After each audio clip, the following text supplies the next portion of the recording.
¿Pueden decirme si están mirando, por favor, mi diapositiva?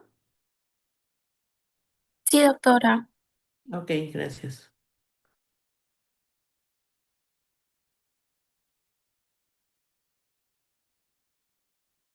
Entonces vamos a ver ahora la fisiopatología de algunas enfermedades obstructivas.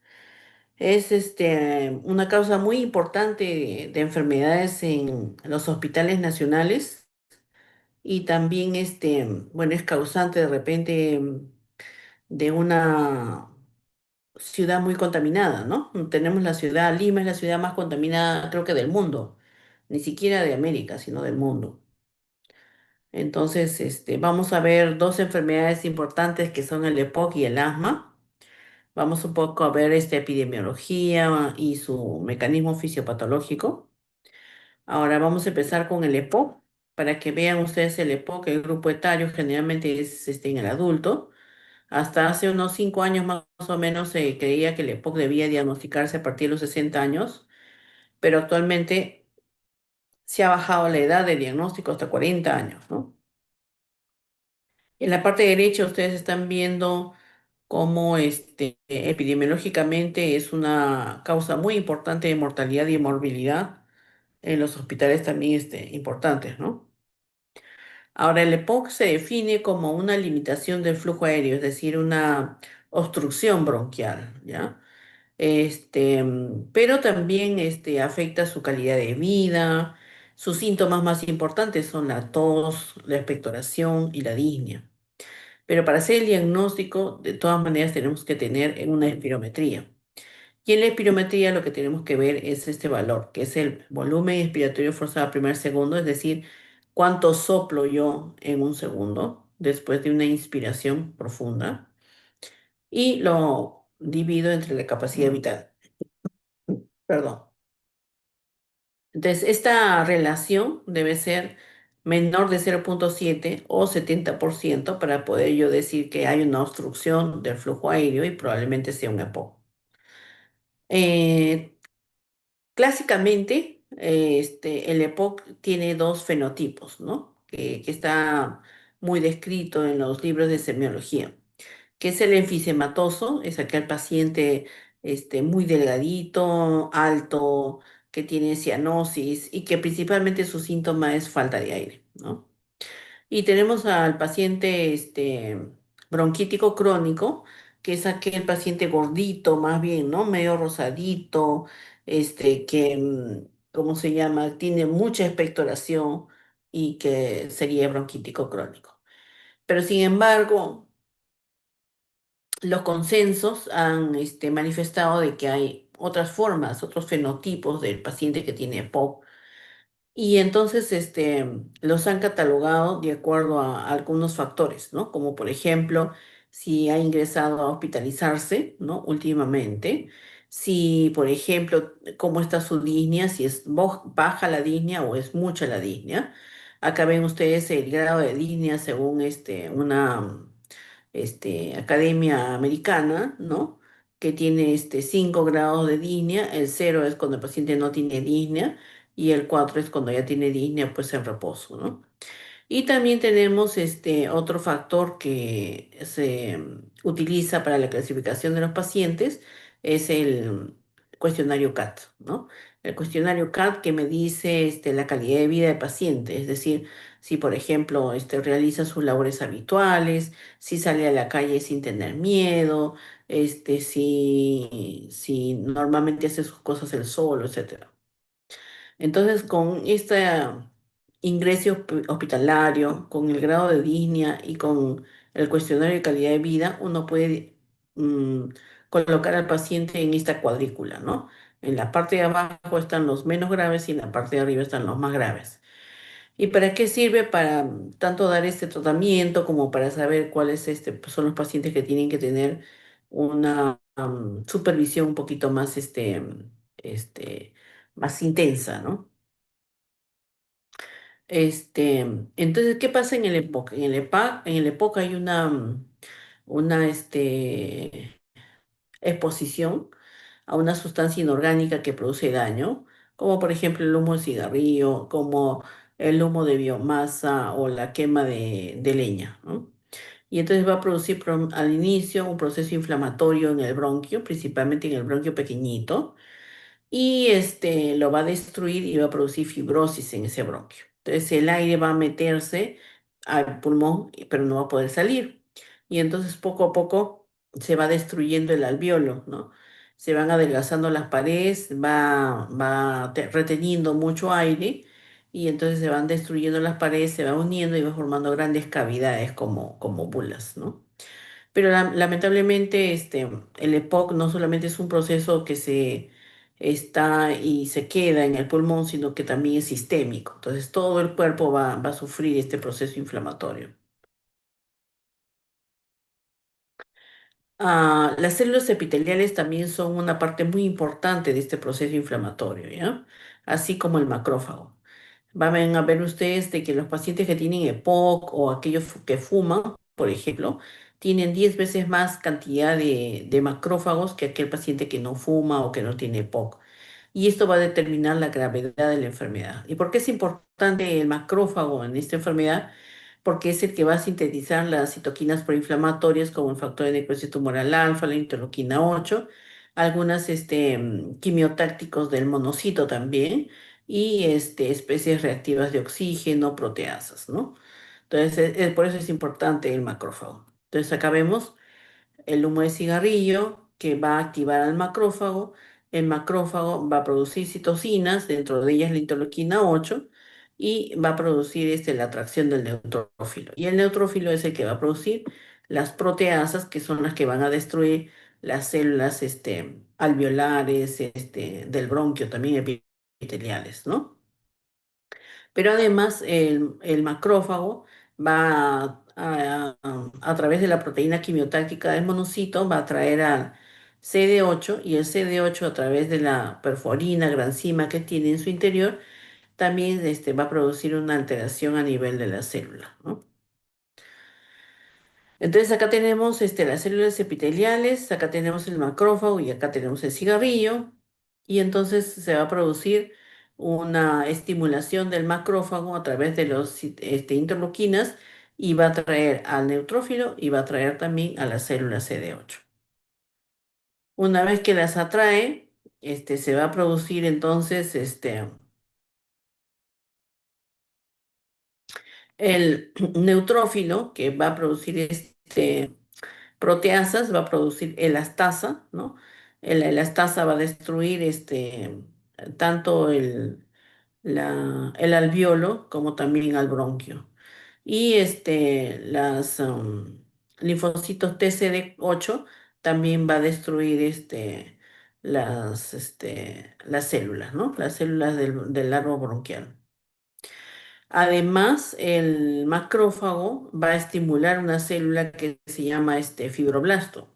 Este fibroblasto va a acumularse y va a dejar de producir dos sustancias muy útiles para el pulmón, que son la elastina y también el colágeno. Y por lo tanto, se va a producir mayor cantidad de fibrosis, mayor crecimiento de la matriz extracelular y disminución de la elasticidad del pulmón, ¿no? Entonces, el macrófago no es solamente el responsable de todos estos cambios, sino también las células epiteliales que van a producir factores de crecimiento beta y para producir la activación del fibroblasto.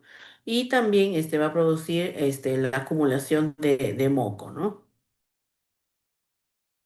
Acá tenemos a la célula CD8 que a través de la granzima B y la perforina va a producir poros en las células epiteliales y esto va a producir una alteración de la permeabilidad de la membrana y la destrucción de la membrana. Habíamos dicho entonces que el macrófago atrae al neutrófilo y el neutrófilo va a producir proteasas, ¿no? Que van a destruir las células. Pero además también se va a producir sustancias oxidantes, ¿no? Se va a producir también estas sustancias oxidantes van a destruir la matriz celular, eh, y que iba a producir entonces la parte bronquítica crónica. Y acá cuando se producen las proteasas, va a destruir al alveolo y se va a producir enfisema, ¿no? Que son las dos fenotipos más característicos del EPOC.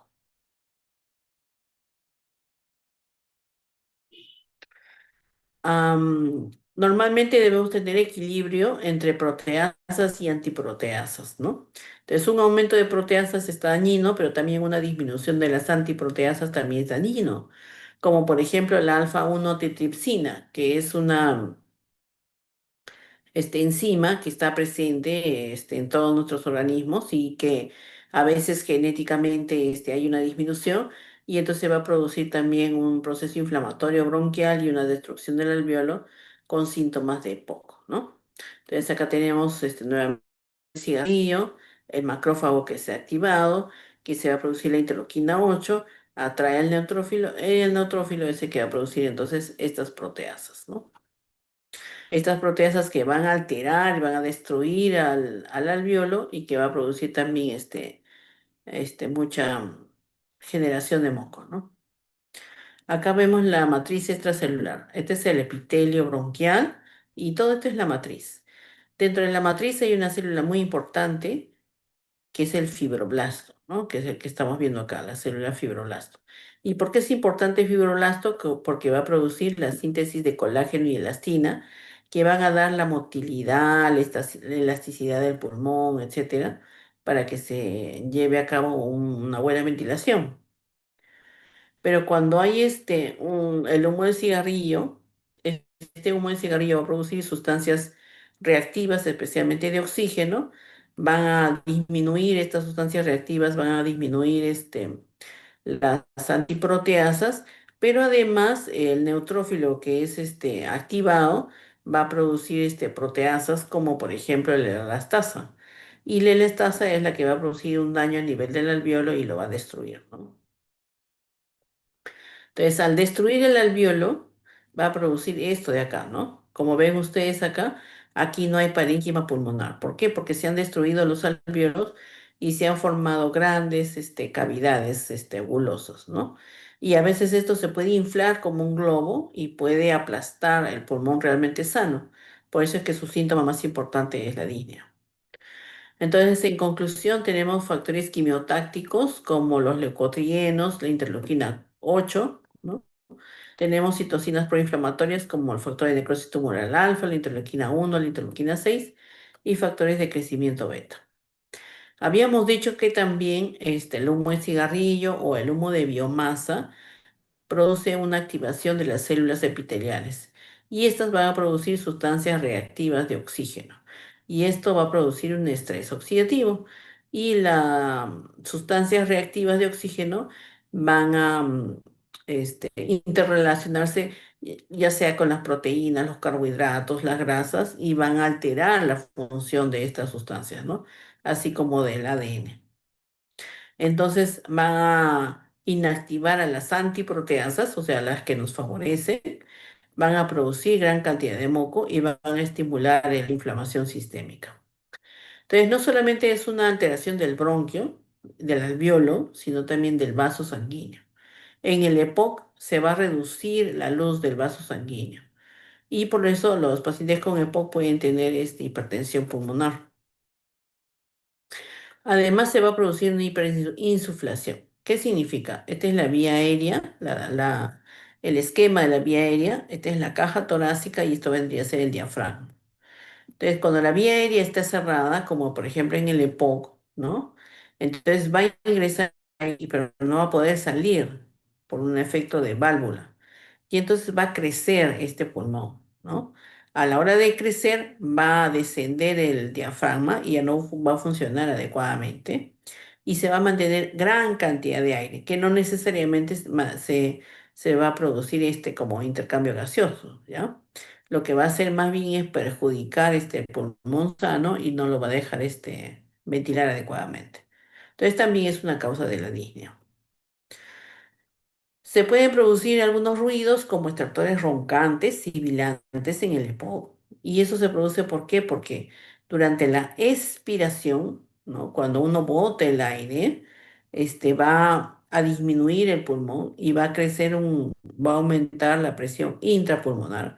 Y eso va a hacer que se cierren también los bronquios, ¿no? Más de lo que ya estaban cerrados. Entonces, por eso es que en expiración voy a escuchar sibilantes, roncantes, ¿no? Además dijimos de que la inflamación no se circunscribía en el pulmón nada más, sino que era sistémico. Entonces ven ustedes un paciente que está muy adelgazado, ¿no? Que tiene disminución también de la cantidad de músculo y por lo tanto disminución de la fuerza muscular. Entonces acá vemos una comparación de lo que es la presión inspiratoria máxima y la presión expiratoria máxima de un paciente que está normal y un paciente que tiene EPOC y miren ustedes en el EPOC cómo está disminuido, ¿no? Acá ven, miren la fotografía de un paciente antes de su diagnóstico de EPOC y esta es la fotografía después, ¿no? Miren cuán adelgazado, consumido, con disminución de su tono y trofismo muscular, ¿no? Además se le ve pálido, se le ve deprimido y asocian algunas enfermedades como por ejemplo la diabetes mellitus, la anemia, etcétera. Entonces, como es una limitación del flujo aéreo, su tratamiento es broncodilatador, ¿no? Y dentro de los broncodilatadores, el medicamento de elección son los anticolinérgicos, porque van a producir un bloqueo de la acetilcolina a nivel de los receptores muscarínicos y se va a producir la broncodilatación. Pero no solamente ese es el tratamiento, ¿no? O sea, también es medicina física, rehabilitación, para que haga fisioterapia respiratoria, ¿no? Para que fortalezca esos músculos, para que pueda producir un aumento de ¿cómo se llama?, de la masa muscular. Pero también utilizar antioxidantes, ¿no? Como las vitaminas, como por ejemplo la N-acetilcisteína, ¿no? Que se utiliza como si fuese un antioxidante. Este es un cuadro que diferencia lo que es el EPOC del asma, ¿no? En el EPOC habíamos dicho que las células más importantes son el macrófago, el neutrófilo y las células CD8. En cambio, en el asma, lo más importante es el eosinófilo y las células CD4, especialmente TH2. Dentro de las interleuquinas inflamatorias del EPOC, habíamos dicho que estaba la interleuquina 8, el factor de necrosis tumoral alfa, la interleuquina 1, la interleuquina 6. En cambio, en el asma, lo más importante son la interleuquina 4, la interleuquina 5 y la interleuquina 3. En el caso del EPO, se alteran las vías aéreas periféricas de pequeño calibre, los que tienen menos de 3 milímetros, pero también el alveolo y también los vasos sanguíneos. En cambio, en el asma solamente es la vía aérea más grande, ¿no? Proximal. Ahora vamos a hablar del asma. El asma se dice que es una enfermedad multifactorial, ¿no? Que no es un solo factor el que va a decir que un paciente va a tener asma. Pueden haber factores genéticos, definitivamente, ¿no? Si ustedes dicen a un paciente, no sé si tengo asma, y ustedes le preguntan a su mamá si tiene asma y dice sí, generalmente sí, sí tiene asma, ¿no? Pero no se ha ligado un cromosoma específicamente al asma, ¿no? Hay factores ambientales también, ¿no? Como por ejemplo el que la madre fume puede hacer que el niño también tenga asma. O también factores inflamatorios como la obesidad, ¿no? El consumo de carbohidratos, por ejemplo. Dentro de lo que es fenotipos del asmático, hay dos fenotipos clásicamente, el que es el alérgico y el no alérgico. Entonces, ¿qué pasa? Viene un antígeno, el antígeno es presentado por la célula presentadora del antígeno al linfocito T, el linfocito T se va a diferenciar y va a producir activación del linfocito B, el linfocito B va a producir anticuerpos, especialmente inmunoglobulina E, y este va a ir al mastocito que es el que va a liberar sustancias mediadoras de la inflamación. Pero además a través de la interleuquina 5 se atrae al eosinófilo, que es el que produce la inflamación del aparato bronquial. Hay ciertas sustancias que pueden desencadenar los síntomas de asma. No producir asma, sino desencadena. El paciente ya es asmático y entonces algunas sustancias como por ejemplo el polen, ¿no? El polen es una sustancia que es muy frecuentemente relacionada al asma. Y por ejemplo, así como nosotros tenemos en nuestro teléfono que sale la temperatura, la humedad, por ejemplo, en China, en los teléfonos también sale el grado de polinización, ¿no? Por los pacientes que tienen asma, ahí, por ejemplo, en esa zona. Algunas frutas, algunos cítricos también han sido involucrados en el desencadenamiento, no en el producir la enfermedad. Pero yo he leído muchos estudios sobre las mascotas, ¿no? Y tanto ni el perro ni el gato van a producir desencadenamiento del asma. Lo que pueden producir sí es rinitis alérgica, pero no asma. Entonces, como dijimos, tenemos el alergeno. El alergeno es presentado por la célula dendrítica al linfocito T y el linfocito T se va a diferenciar en linfocito TH2. Entonces ahí estamos viendo el fenotipo de tipo alérgico, ¿no? Estamos acá, el linfocito TH2, lo que va a hacer a través de la interleuquina 4, interleuquina 13, es activar al linfocito B. Y el linfocito B va a producir anticuerpos, especialmente la inmunoglobulina E. La inmunoglobulina E va a ir al mastocito y el mastocito se va a producir una degranulación produciendo mediadores inflamatorios como por ejemplo la histamina, bradicinina, leucotrienos, prostaglandinas que van a producir la broncoconstricción. Pero a través de la interleuquina 5 se produce la atracción del eosinófilo, que es la célula responsable de la inflamación, ¿no? Entonces les dije yo que hay dos fenotipos del asma, ¿no? El alérgico y el no alérgico. Y el no alérgico generalmente es por exposición a humo de cigarrillo, ¿no? Que va a producir también la activación de macrófagos, de las células natural killer, que finalmente, al final, va a producir también eosinófilos, ¿no?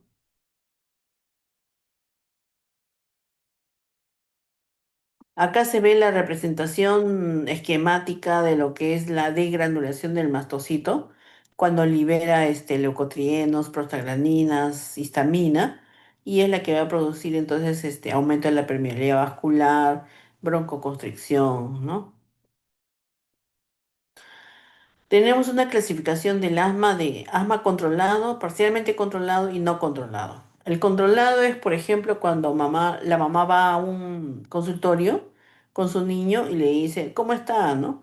Y le dice, bueno, mi hijito está bien, no usa medicina, está yendo al colegio, no falta, duerme muy bien, de vez en cuando tiene una tos. Entonces ese es un asma controlado, ¿no? El parcialmente controlado es cuando dice, por ejemplo, sí está bien, solamente que anoche se despertó tosiendo, pero sí va al colegio, a veces tiene que utilizar su salbutamol, no hace educación física. Entonces es un paciente parcialmente controlado. Entonces necesita medicamentos, como por ejemplo los beta 2 agonistas y también este corticoide inhalado. Y el asma no controlada es pues cuando el paciente que dice que está mal, siente síntomas, no puede ir a estudiar o trabajar y, ¿cómo se llama? Y tiene que utilizar constantemente sus medicamentos, ¿no? Hay dos fases del asma. La fase inmediata, que dura pocas horas, en la cual, por ejemplo, un paciente se expone a, no sé, va, por ejemplo, a su cuarto y su cuarto no es limpiado hace como 2 meses, ¿no? Entonces comienza a limpiar y levanta polvo, hongos, etcétera, y entonces comienza a tener obstrucción bronquial. Y eso se produce ¿por qué? Porque justamente se ha ido hasta el mastocito ha liberado los mediadores inflamatorios, la histamina, bradicinina, etcétera, que van a producir la broncoconstricción. Entonces, ustedes van a ver cuando vayan ustedes a emergencia, cuando hagan su internado, su externado, van a ver que los niñitos llegan en la noche y que se les nebuliza, ¿no? ¿Por qué? Porque están en su primera fase, en la fase inmediata, recién están produciendo sus sibilantes y entonces se va a producir la broncodilatación con la nebulización. Y tenemos la fase tardía. En la fase tardía es donde se estimula la liberación del eosinófilo, ¿no? Acá tenemos al alergeno, el alergeno con la célula que presentadora de antígeno, que va a ir al linfocito T y el linfocito T a través de la interleuquina 5, que va a la médula, estimula la salida de la médula del eosinófilo, va al vaso sanguíneo y a través de adhesinas integrinas, como el BCAM, el ICAM, va a salir hacia al árbol bronquial, ¿no? Y va a producir realmente el proceso inflamatorio del bronquio. Entonces, ¿por qué produce ese proceso inflamatorio del bronquio? Porque hay sustancias que van a producir especialmente como proteínas básicas, que son las que producen la inflamación del bronquio. Entonces, en el asma voy a tener las células dendríticas, que son las que van a presentar al antígeno. Tenemos al linfocito TH2 especialmente, que va a liberar las citoquinas, interleuquina 4, interleuquina 5, la 9 y la 13. Tenemos al mastocito, que es el que va a liberar las células, las sustancias, mm, mediadores inflamatorios, ¿no? Y acá tenemos al eosinófilo, al que va a producir la inflamación, ¿no? ¿Por qué? Porque va a eliminar sustancias catiónicas, vamos a peroxidasas, ¿no? Leucotrienos que van a producir el proceso inflamatorio.